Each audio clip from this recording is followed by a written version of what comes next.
migration right now, migration for work in particular, is not something that is decided upon by the individual out of choice. On many occasions, and for many of them, this has been something that is imposed on them by the objective situation in the country or by their poor living conditions in the country. At yung perception nila na walang pag-asa na unlad tayo dito sa Pilipinas, so I just have to try my luck. And in the meantime, we may have to be separated. Sa called Center for Migrant Advocacy, nabuo kami noong 2002 at ang focus ng trabaho namin ay policy advocacy. So we do a lot of lobby work sa ating executive at saka sa Kongreso para sa mga batas at saka regulation na mag-a-advance ng mga karapatan at saka protection ng mga OFWs at saka ng kanilang pamilya.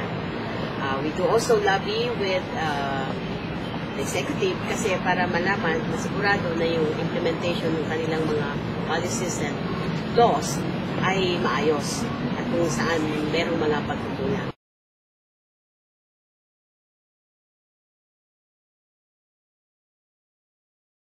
Part of our program is yung assistance to distressed migrants kasi mahalaga na makita na kung responsive ba talaga yung mga batas at saka patakaran na ginagawa ng gobyerno para ma-improve yung situation ng mga migrant workers natin. Kasi parang yardstick yun eh, na pagka marami pa rin mga problema yung mga migrant workers, then perhaps hindi tumutugon yung mga policies na ginagawa ng ating gobyerno. So yun yung isang tulungan ng dalawa, yung ugnayan ng dalawang programa. At the same time, tingin namin, magkakaroon ng real meaning yung ginagawa namin sa advocacy kung somehow nakakatulong kami sa mga individual na kaso ng mga OFWs. Hindi yung parang minsan makapaganamdam nila na we just use them to advance yung mga policy advocacy. But then at the end of the day, it doesn't mean anything for them kung wala silang nakikita na pag-resolve ng kanilang mga sitwasyon. Noong 1995, nung panahon ng kainitan noong kaso ni Flor Contemplacio, yung isang OFW sa Singapore na na-execute sa Singapore. So malakas yung protesta ng mga tao dahil biniblame nila yung gobyerno, may pagkasisi sa gobyerno na papaya.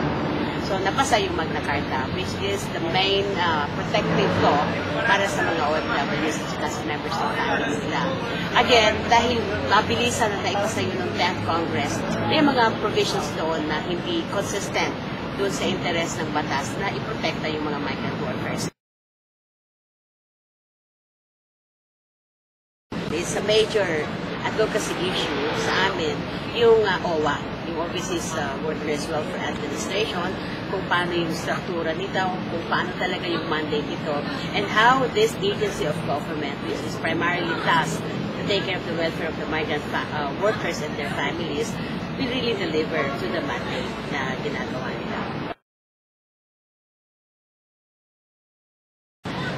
Yung ginatawag namin na SOS, SMS hotline system for distressed migrants. So, it's basically using the mobile telephone na magte-text sila doon para immediately they can report their cases, yung distress cases. Numbers. These are not statistics. We have faces of these women, of these men who've been in distress in many places around the globe. Kaya ganun yung passion namin pagka nag-engage kami sa gobyerno.